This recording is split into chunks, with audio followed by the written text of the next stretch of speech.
body.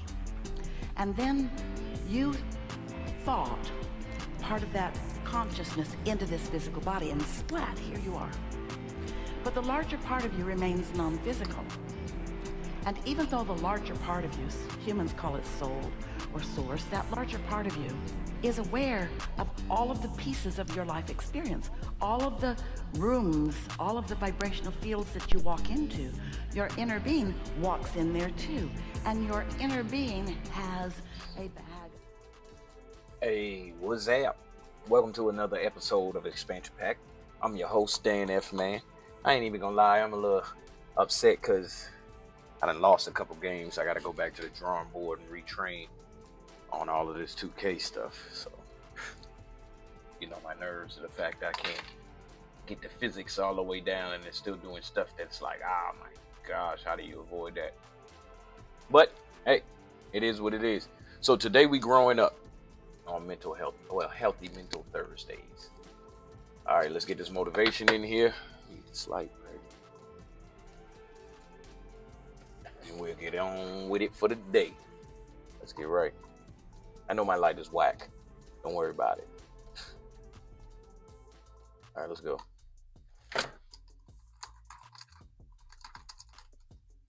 Oh, motivation for love on Thursdays. Motivation for love.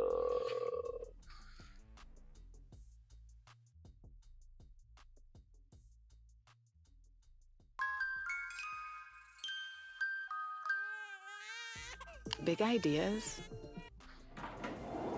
Well, now, really, when we go back then to falling in love and say it's crazy, falling.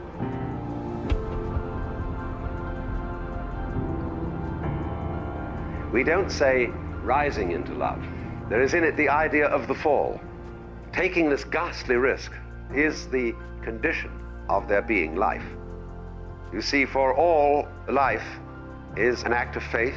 The moment you take a step, you do so on an act of faith because you don't know that the floor is not going to give under your feet. The moment you take a journey, what an act of faith.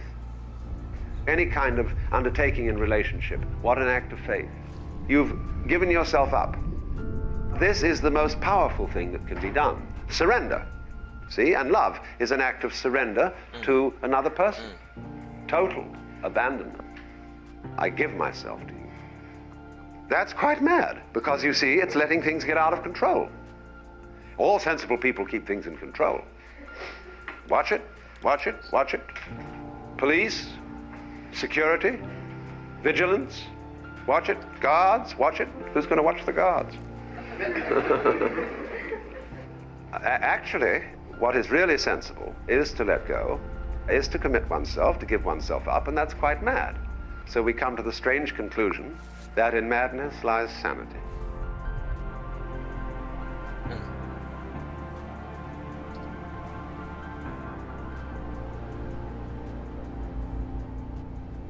When you fall in love with somebody else and you trust them, they may, as a matter of fact, not fulfill your expectations.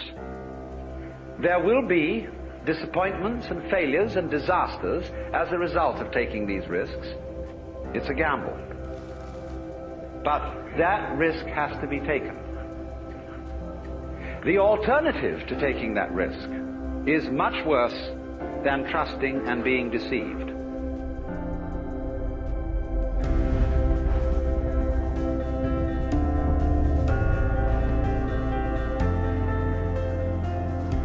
Kenosis is a Greek word meaning self-emptying, self-sacrifice, and thereby conferred freedom of will and the power to love human beings.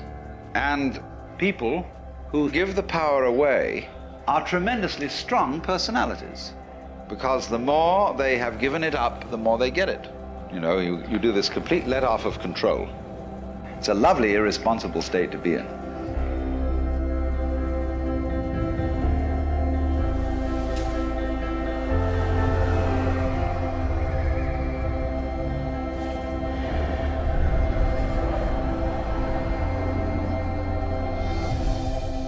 What I am involves what you are. If I am I because you are you, and you are you because I am I, then I am not I and you are not you. In other words, we're not separate. You know, you can't, for example, have two sticks. You lean two sticks against each other and they stand up because they support each other. Take one away and the other falls. And so in exactly that way, we and our environment and all of us and each other are interdependent systems. We know who we are in terms of other people. We all lock together. And therefore, that what you call the external world is as much you as your own body. Yes, sir.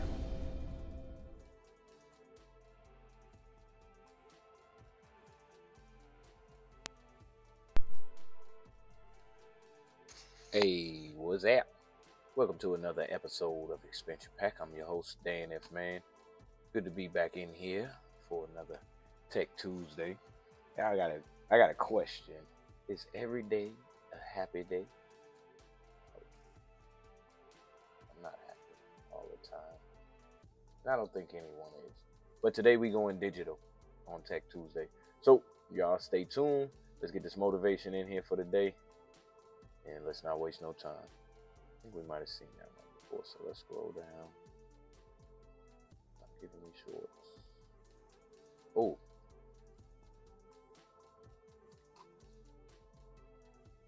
There you go. Communicate in English easily. Here y'all go. Use Grammarly Motivation and for feel women. confident. We with did motivation effective for men yesterday. We do Grammarly some ensures motivation you communicate. for women today. Hold on, let me pause this background music. Alright, there you go. Turn that up. And let's go. Have you ever asked yourself the question, how did I get here? Many times we make subtle decisions that don't seem to be a big deal, but what we often fail to realize is that where you are today is the result of all of the decisions, big and small, that you've made up until this point. The good news is, even if you are not where you want to be right now, you still have a chance to rewrite your script. Yes, it's frustrating when you do not accomplish what you've expected to accomplish within the time frame that you set. Yes, all of us want our journey to be a straight path, but in actuality, your journey will have unexpected stops. It will have curves, it will have hills, it will have valleys, you will have sunny days, you will have rainy days. But you have to decide. If I encounter rejection, if I encounter frustration, if I am disappointed, I will not give up. The key is to learn how to separate your feelings from your performance. Yes, some days I don't feel like working. Some days I have to battle with unfair situations. But at the end of the day, I have a decision to make. Yes, ma'am. Either I'm going to have a pity party or I'm going to figure out how to pull myself up. So I say to you today, pull yourself up. Lift up your bowed down head. Guess what? Every day I have to choose to pull myself up. There will always be something that you can complain about. There will always be something that you could be worried about. But what I'm challenging you to do is to pursue your goals in spite of what's going on around you. Take a close look at your life.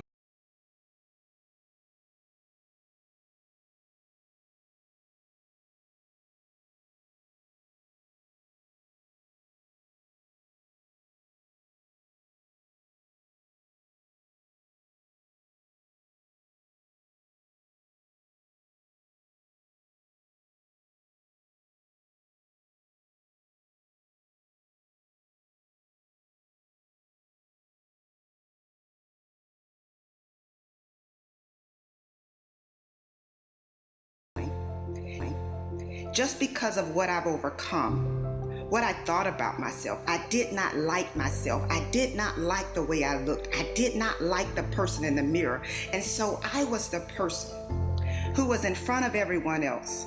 And everyone thought I was happy. Everyone thought I had it all together, but I was secretly depressed. I was secretly battling with low self-confidence, and I was so broken. And how many of you know that when you are broken sometimes, you can attract the exact opposite of what you need? In retrospect, I know why I stayed in an unhealthy relationship for 6 years. In my mind, I could not do any better. In my mind, there was no way that anyone else would be attracted to me. Oh, commercial. And I'm in the When it middle of came this time game to doing take things to the Super next Mario. level, I knew that I had to make a website, and Wix. So I stayed. But eventually, I came to realize that I was not lucky to have him, but he was lucky to have me. I came to realize that I deserved better. You see, setting higher standards might mean that you have to wait a little longer than you anticipated, but getting what you deserve will be worth the wait. Will you commit to making yourself a priority? Yes, there are a lot of people counting on you. Yes, others need you. But guess who else needs you? You need you. Be confident in your ability to overcome any challenge that comes your way. Why? Because your level of confidence is going to determine what you strive for. If you don't have confidence, what you'll do is you'll see something that you want, but you won't go for it because you'll tell yourself, I'm not cut out for this. I'm not good enough for this. I don't speak well enough for this. I'm not credentialed enough, or I'm not qualified enough. And what you're doing is holding yourself back. I never thought that I would be speaking. I never thought that I would be Dr. Jessica Houston. I never thought that I would be traveling the world. I never thought that I would be an author. But it took me stepping out of my comfort zone. It took me saying to myself, you will not let your daughter take the same route that you took. That's what helped me the most. What I have discovered is that women are very good at pretending to be okay. Many times we suppress what we're dealing with and we cover it all up. Women are natural nurturers. In fact, we often help and support others even when we are facing a challenging situation ourselves. Unlocking your destiny is going to require that you add yourself to your priority list. You need you.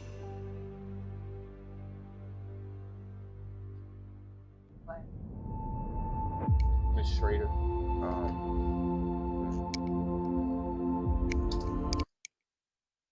Here you go. That's how you spell it.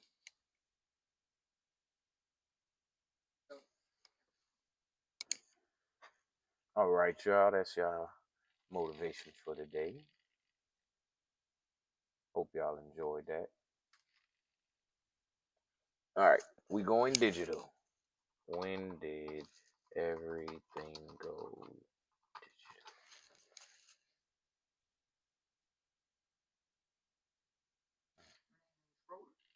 Nope. Here we go. Since the beginning of human civilization, technology has played an essential role in the development of society. Okay. Technology has played a Can you pull the door, significant Mo? part in the formation of the world as we know it today, beginning with the creation of relatively basic instruments such as the wheel, fire, and stone axes, and progressing to the development of very sophisticated systems such as computers and the internet. Hey guys, welcome back to our channel. Today's question of the video is how evolution of technology has changed the world. So let's get into our time machine and take a look at the evolution of technology. The early days of technology. The early days of technology were characterized by simple tools and inventions such as the wheel, fire, and the stone axe. These tools were used for basic tasks such as hunting, transportation, and construction. Over time, as civilizations developed and grew, so did the need for more sophisticated tools and technology. The invention of the wheel, for example, Yeah, we was just made talking it about that easier for last people week. to transport goods and travel from one place to another. The use of fire allowed people to cook food, stay warm, and ward off predators. The stone axe, on the other hand, made it easier for people to cut down trees and clear land for farming. The invention of writing, for example, allowed people to record and share information, leading to the development of early civilizations and the creation of written records of human history. The development of metalworking, on the other hand, allowed for the production of more durable and efficient tools and weapons, leading to significant improvements in agriculture and warfare. The Agricultural Revolution. The Agricultural Revolution marked a major turning point in the evolution of technology. It was during this time that humans began to cultivate crops and raise livestock, leading to a stable food supply and the development of settlements and civilizations. The plow was one of the most important inventions of this period, as it allowed for more efficient farming and the cultivation of more land. The development of irrigation systems also allowed for the expansion of agriculture into arid regions. The Industrial Revolution. The Industrial Revolution marked a major turning point in the evolution of technology. During this period, which took place from the late 18th century to the mid-19th century, machines and factories were introduced, leading to the mass production of goods and a shift from manual labor to machine-based production. This revolution transformed the way goods were produced and distributed, leading to significant improvements in productivity and efficiency. One of the most significant inventions of the Industrial Revolution was the steam engine, which was developed in the late 18th century. The steam engine was used to power factories and machines, making it possible to produce goods on a large scale. This, in turn, led to the development of new industries such as textiles and iron and steel production, which drove economic growth and created new jobs. The introduction of the factory system also led to significant changes in the way work was organized. Workers were no longer required to work in their homes, but instead were brought together in factories to work under a single roof. This led to the development of new forms of labor, such as the assembly line, which made it possible to produce goods more efficiently and at a lower cost. The Digital Revolution. The Digital Revolution marked another major turning point in the evolution of technology. With the introduction of computers and the internet, the world was forever changed. The Digital Revolution began in the mid-20th century with the invention of the first electronic computer, known as the ENIAC. This machine was used for complex calculations and paved the way for the development of more advanced computers. The Internet, which was developed in the late 20th century, has transformed the way we communicate and access information. The Internet has made it possible for people to communicate and share information from anywhere in the world, leading to the development of new forms of communication, such as email and instant messaging. The Internet has also made it easier for people to access information, with millions of websites and online resources available at our fingertips. The digital revolution has also had a profound impact on business and commerce. E-commerce has transformed the way we shop and do business, making it possible to buy and sell goods and services online. The rise of social media and online communities has created new opportunities for marketing and advertising. While the growth of the gig economy has created new opportunities for independent workers. The mobile revolution. The mobile revolution marked the next stage in the evolution of technology. With the introduction of smartphones and mobile devices, people can now access information and communicate from anywhere at any time. Mobile technology has revolutionized the way we do business and has made it easier for people to stay connected with friends and family. The first mobile phones were introduced in the 1980s, but it wasn't until the introduction of the smartphone that mobile technology truly became transformative. Smartphones combine the features of a computer and a mobile phone, making it possible to access the internet, communicate with others, and perform a wide range of tasks from anywhere. The introduction of mobile apps has also made it possible to perform a variety of tasks, such as shopping, banking, and social networking, from a mobile device. The rise of artificial intelligence and the Internet of Things. The most recent steps forward in the development of technology have been taken by the advent of artificial intelligence and the Internet of Things, the creation of computer systems that are capable of doing activities that would ordinarily require human intellect, such as identifying patterns, making predictions, and solving problems, is an example of what is referred to as artificial intelligence or AI. The Internet of Things refers to the network of interconnected electronic devices and computer systems that are able to exchange information and interact with one another. This has the potential to transform a broad variety of businesses, from the medical field to the industrial sector, and even the energy sector. Conclusion. In conclusion, the evolution of technology has had a profound impact on the world. From simple tools and inventions to complex systems and devices, technology has transformed the way we live, work, and communicate. As technology continues to advance, it is likely that we will continue to see new and exciting developments that will change the world in even more profound ways. So, what do you guys think about the evolution of technology? Don't worry about it. I wish I would have liked that video, but I didn't. All right, let's see this, because I don't know if some people know about this.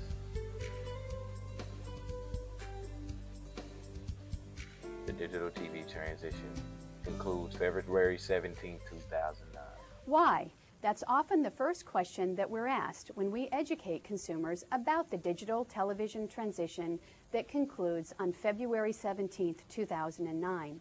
Well, this transition began way back in 1996 when Congress required the conversion to digital broadcasting.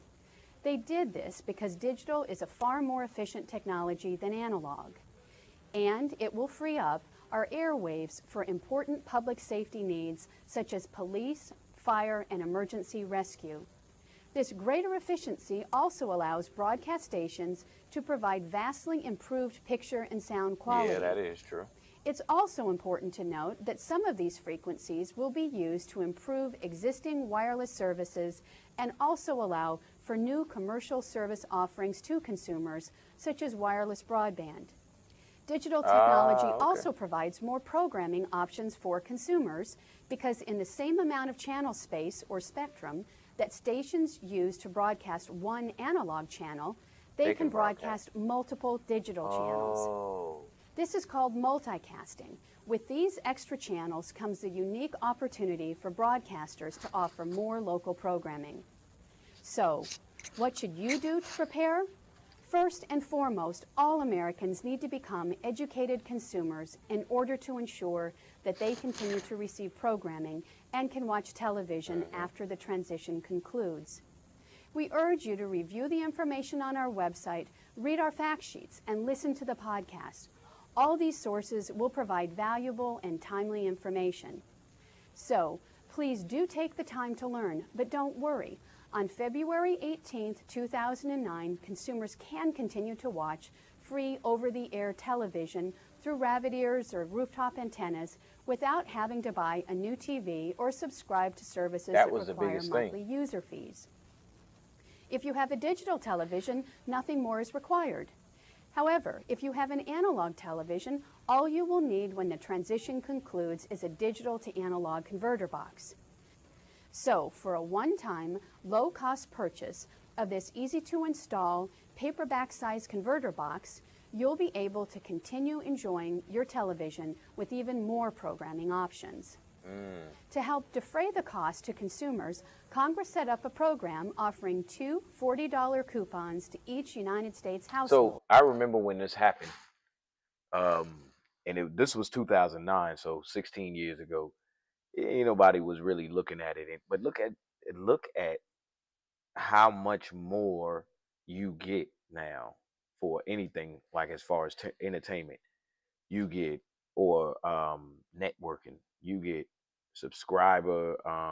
subscription services, you get music subscription services as well as the movie subscription services. You get people taking their network off of some of the cable based stuff and only being subscription based, all different type of stuff.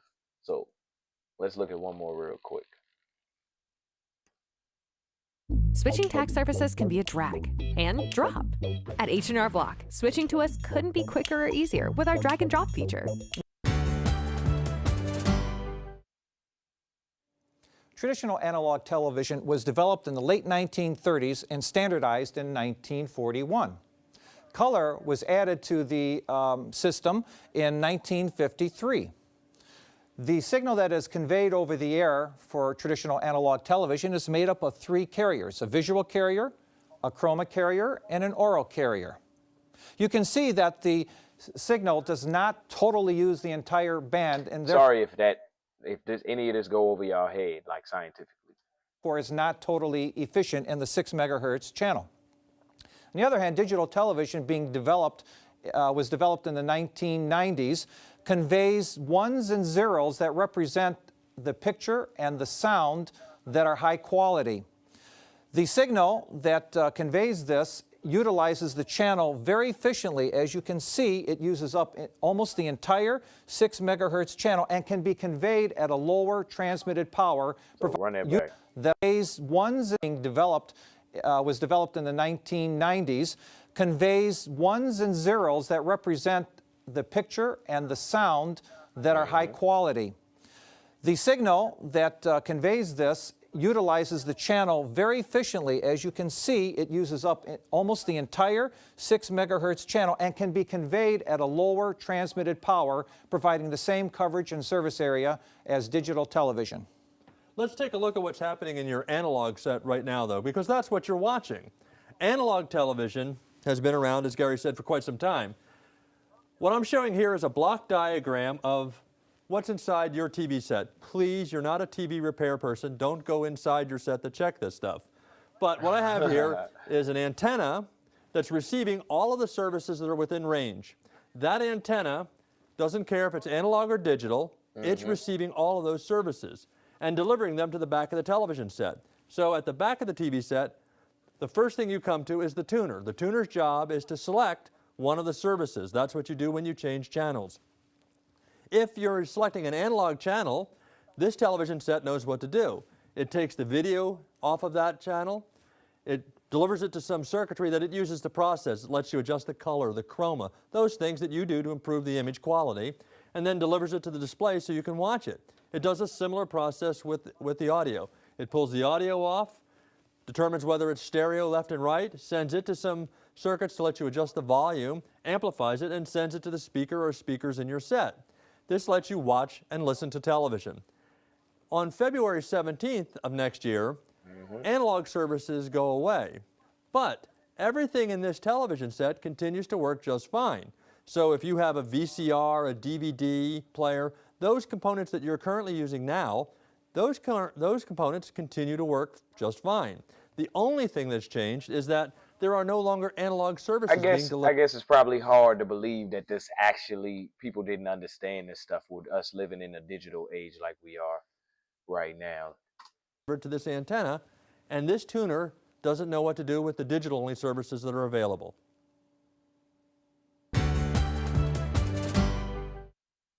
Beat the tax deadline Hold on, with y'all. experts by your side.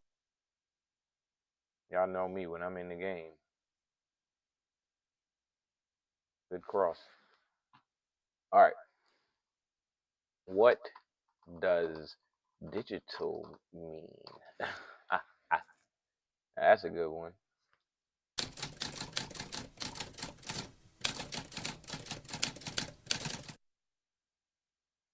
Digital. Adjective. One having to do with digits, fingers or toes, performed with a finger. 2. Property of representing values as discrete, usually binary, numbers rather than a continuous spectrum. Y'all listen to the robot voice. 3. Of or relating to computers or the information age. For example, digital payment systems are replacing cash transactions. Digital. Noun. 1. Finance, a digital option. 2. Uncountable, digital equipment or technology. For example, he moved to digital for the first time, using a Sony camera. All right, let's go. For a while now, the word digital has been slapped on so many things that it's sort of become a marketing buzzword to convince people that something is high tech or better in some way. Of course, most modern electronics are digital by definition as opposed to analog. But what do these terms even mean, and is digital necessarily even better? For a long time, most consumer electronics like televisions and cassette decks worked by using analog signals, which you can think of as being similar to one of those wall clocks with a perpetually moving second hand. Just as the second hand continuously moves to represent the time, analog signals use some type of thing that's constantly changing to represent data. For example, both AM radio and old school broadcast TV use a signal with a continuously variable wave height or amplitude to represent sounds or visuals. These sorts of analog waves can be decoded or demodulated fairly easily with diodes that can relay actual data to a screen or a speaker. But as What the hell is a diode? I know what it is, possibly, but you might not. any child of the 1980s who grew up watching rabbit ears connected TVs or dubbing cassette tapes knows, a massive drawback to analog tech is the possibility of interference. The variations in waves that encode analog data are so small that interference can easily disrupt the analog waveforms and cause snow on your TV, static on your radio, or even problems with monitors that use older VGA cables, which are actually analog despite most other modern computer components being digital. Digital technology attempts to solve this problem by encoding and transmitting data as clear-cut, discrete units, namely ones and zeros, instead of always changing waveforms that are super sensitive to interference. These ones and zeros are actually just representations of electrical signals being on or off. When you view it on a square wave, that's either up or down. These positions are easy representations since any piece of a square wave can only be read in one of two states, on or off, up or down. They aren't nearly as vulnerable to interference, making digital transmission normally a heck of a lot more reliable across longer distances, which is why the length of speaker wire in your home theater matters, but the length of a digital HDMI cable usually doesn't, at least not for resisting interference. And since digital data is stored as an exact finite set of ones and zeros, it can be perfectly replicated anytime you need to make a copy, unlike analog recordings that degrade over time due to the difficulty in duplicating an analog wave at every single point. This is the reason that an MP3 copied to 1 million iPods will sound the same on every one, but a cassette tapes that are copied a whole bunch will eventually sound like garbage after you dub them enough times. But even though digital has obvious advantages, we live to a great extent in an analog world. Take the sound, for instance. The sound waves that come out of your mouth when you talk are analog in nature. So how does a singer record albums that are stored digitally on, say, a Spotify server? Well, digital recording primarily works by sampling instead of recording all of the infinitesimally small changes in an analog waveform. An analog to digital converter takes snapshots of analog sound or video and stores them as digital bits. This is typically done many times per second with higher sampling rates. Let me see.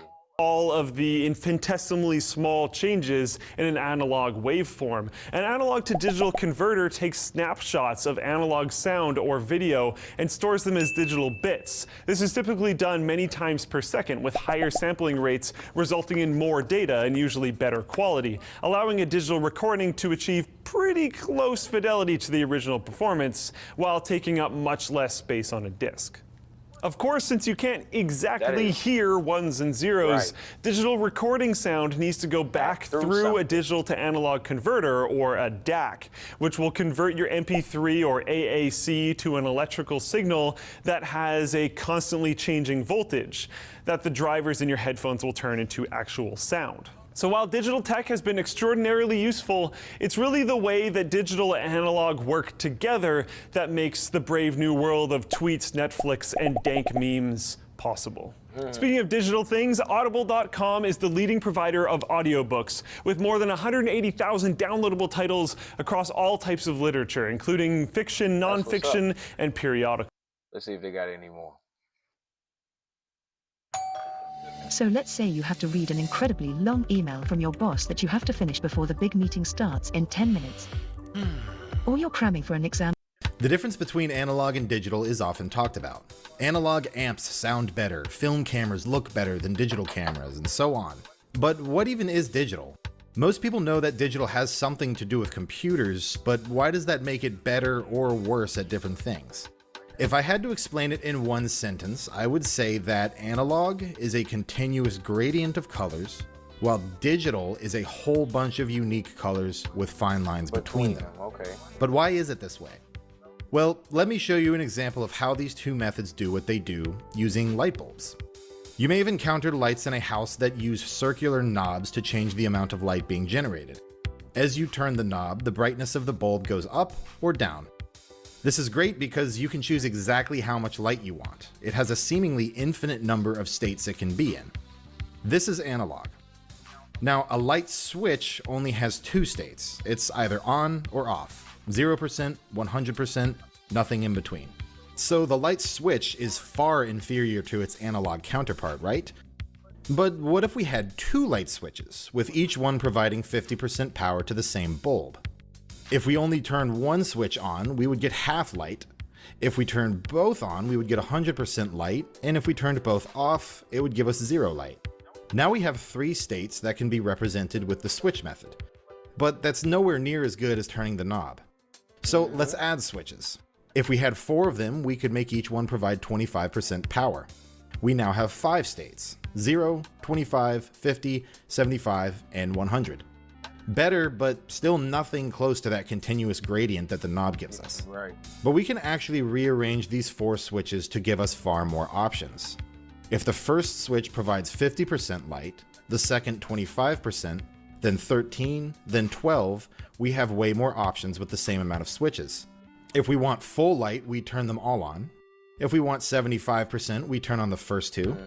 If we want 63% light, we turn on switches 1 and 3, or if we want 12%, we only flip the last switch, and so on and so forth.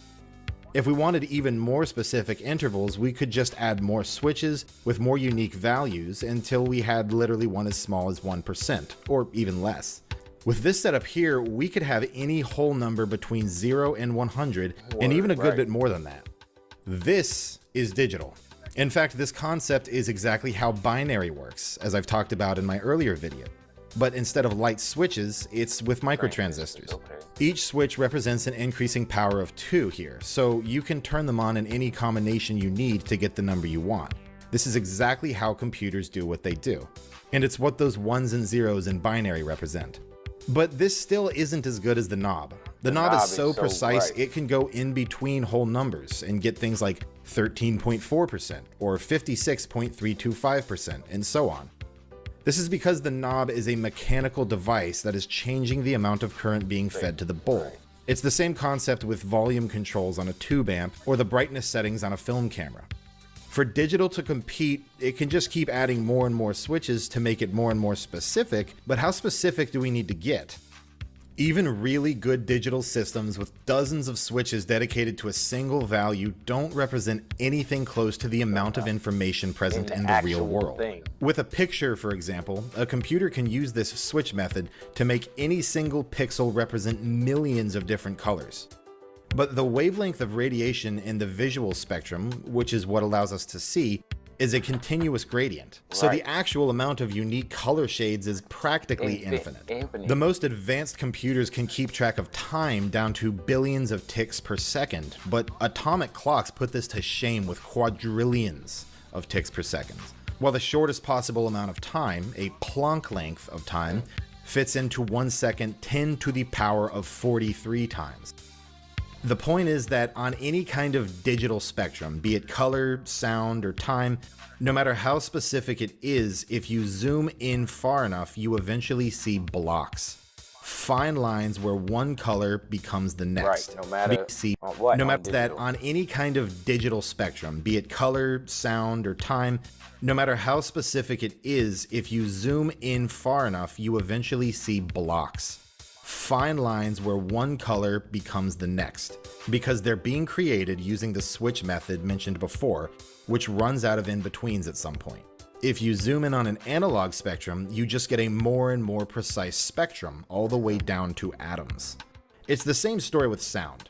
Digital speakers use this switch method to determine how loud and what pitch a sound is, while a record player changes the amount of electricity being fed into a speaker based on an arm that moves up and down. This is just like turning a knob.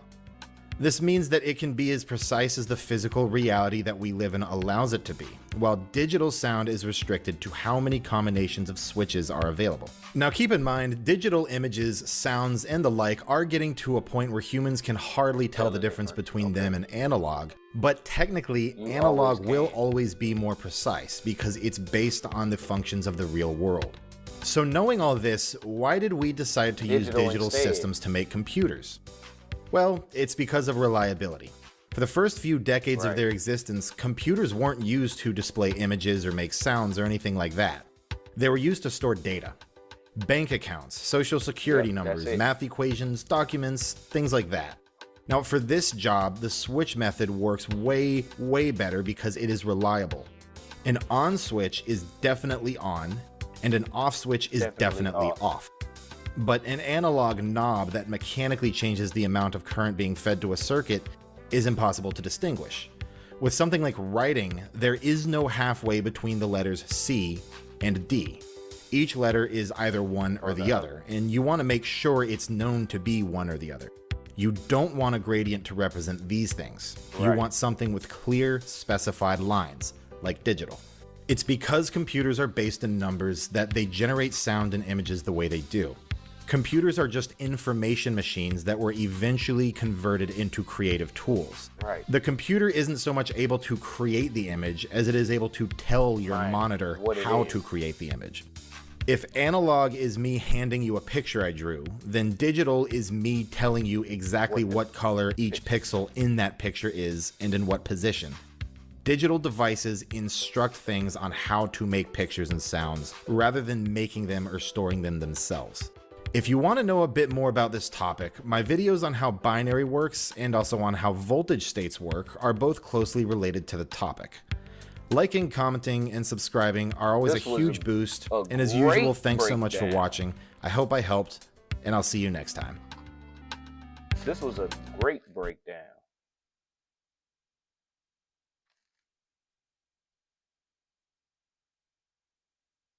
Let's see what they're talking about.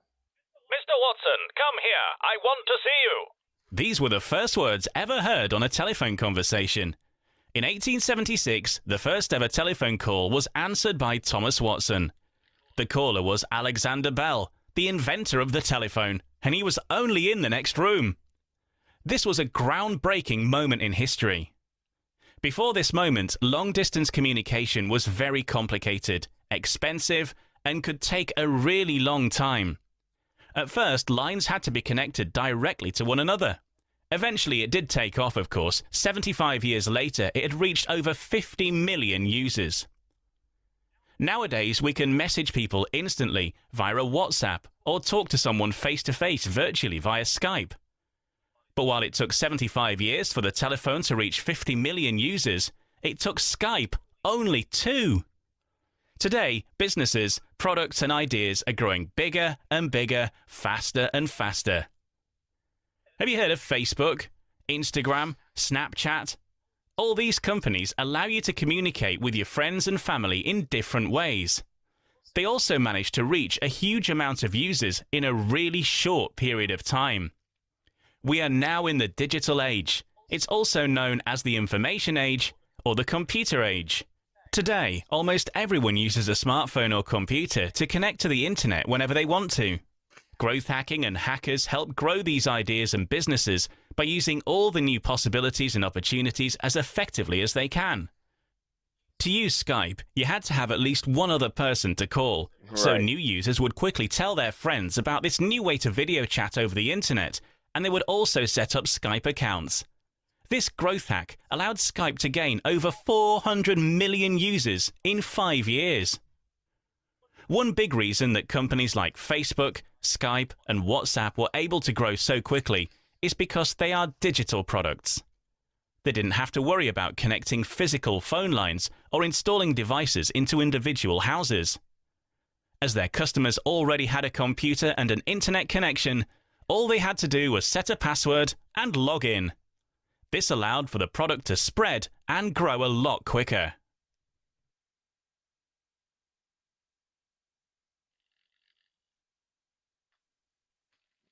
All right. Let me ask you Hold on, something. let's see the virtual. Why do some people stay calm under pressure while others completely fall apart? Why do some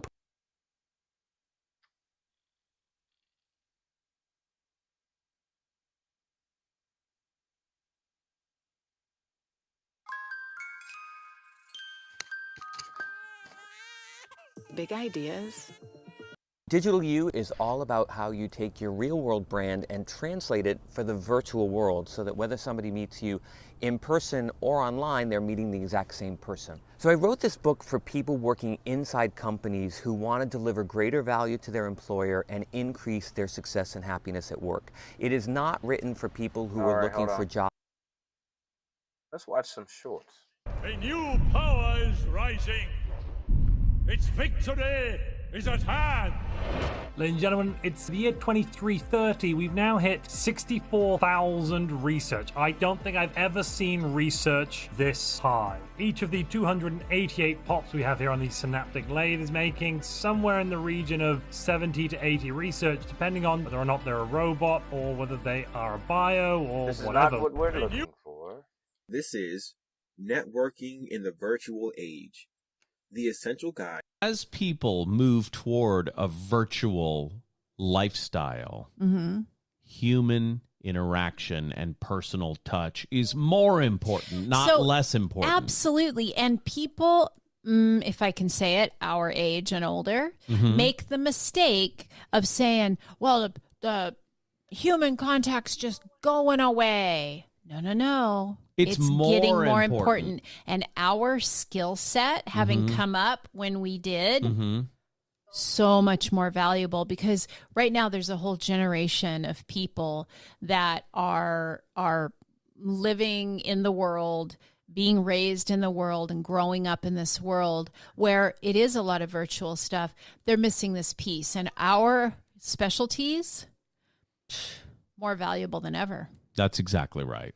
And she was a pretty sharp lady. Her husband had passed, but he used to be a builder, so she knew what she was looking for. And again, she chose us. We took care of her roof, high quality installation. It was done within 7 to 10 days of her, selecting us. And she had planned and have a great sense of well-being while we're working remotely. So now we're kind of starting to do that. And now we have this other shift coming, the hybrid workplace, right? So that's where a handful of people work in the office and the others are working remotely. Hybrid work is not new. It was here before the pandemic, but before it was, people who were coming in remotely were, it was a smaller number. Those arrangements were negotiated between manager and employee. And often that was a bad experience for people who were remote, because you've probably had this where you're remote, everyone else is in the room. They have the privilege of being face to face. And sometimes they just forget the remote people. They're just hanging out there. So what's going to happen, I think now, is that we think about the main office, the power structure of the main office, right? It just becomes another node on the network. And have a I tell you the zebra story. This tells you everything you need to know about human beings. Zebras have stripes, and people say, well, that's for camouflage. Then you think about that for 2 seconds, and you think that's... I swear this mic don't last as long as the other one. All right, let's get one more. I tell you the zebra story. This tells you everything you thing. need to know about human beings. Zebras have stripes, and people say, well, that's for for camouflage. Then you think about that for 2 seconds and you think, that's a really stupid theory because zebras are black and white, so you can see a zebra 5 miles away. Okay, so biologists go and they decide to take a look at some zebras. You're looking at the zebras, trying to study a zebra, and you look at the zebra and you make some notes and you look up and you think, oh Christ, which zebra was I looking at? And the answer to that is you don't know. So then you think, well, we better identify a zebra so we can see what he's up to. You take your Jeep and a can of red paint and a stick with a rag on the end of it, and you drive up to the zebras and you paint their haunch red a little bit. And then you stand back and you think, hey, I'm pretty smart. Now I'm going to watch that zebra. So what do you think happens to the zebra? The lions kill it. They have to identify a zebra before they can organize their hunt. And then they do pick them out. And so the rule for human beings is people camouflage themselves against the herd. They want to be invisible and they want to be left alone. I tell you the zebra story. This tells you everything you need to know about. I tell you power is pure psychology. Pure psychology. And what I mean by that is the CEO of a company, he doesn't get there based on, it's not like baseball, whereas balls, you have a good batting average or OPS. All right, you're going to get in the lineup. They're going to bat you in the cleanup spot. Okay, life isn't like that. So the way somebody rises to the CEO, and I know because I was on the board of directors of a publicly traded company, is not about metrics. It's not about things that they've actually done. It's about psychology, right? People rise to positions of power because they know how to play the game, and they know how to play the game of psychology. They know how to appear. They know how to play the optics. They know how to intimidate. They know how to say less than necessary. They know all the psychological little gambits. Power is pure psychology.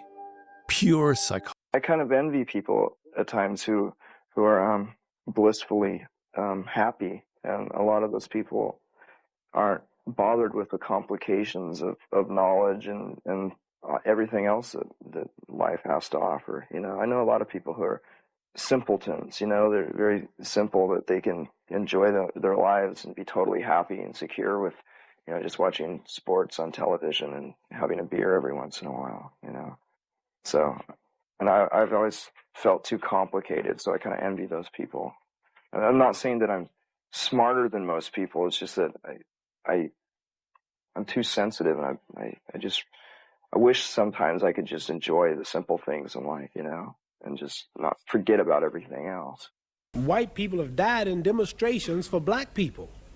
Now, here's the position I'm in. Here's 10,000 whites coming to kill me. And in those 10,000, or let's say here's 10,000 rattlesnakes coming to bite me. And in those 10,000, there was 1,000 that didn't mean no harm. And I knew there was a good 1,000 snakes out there, but they all look alike. Now, what should I do? Should I keep the door open and let the 10,000 in, hoping that the 1,000 will unite and save me and one bite or kill me? Or should I just be safe and shut the door? So we have white people say, I mean right. I have a black husband. Oh, my children are black. I love everybody. I really believe you. But I'm sorry, man, there's 10 more thousand behind you that don't feel that way. I'm just sorry. Right. But what am I gonna do? White people. If you needed more reasons to think that Columbus was white people have died in demonstrations for black people. Now, here's the position I'm in. Here's 10,000 whites coming to kill me. And in those 10,000, or let's say here's 10,000 rattlesnakes coming to bite me. And in those 10,000, there was 1,000 that didn't mean no harm. I just wanted to hear this and again. I knew there was a good 1,000 snakes out there, but they all look alike. Now, what should I do? Should I keep the door open and let the 10,000 in, hoping that the 1,000 will unite and save me and one bite or kill me? Or should I just be safe and shut the door? So we have white people say, I mean right. I have a black husband. Oh, my children are black. I love everybody. I really believe you. But I'm sorry, man, there's 10 more thousand behind you that don't feel that way. I'm just sorry, but what am I gonna do?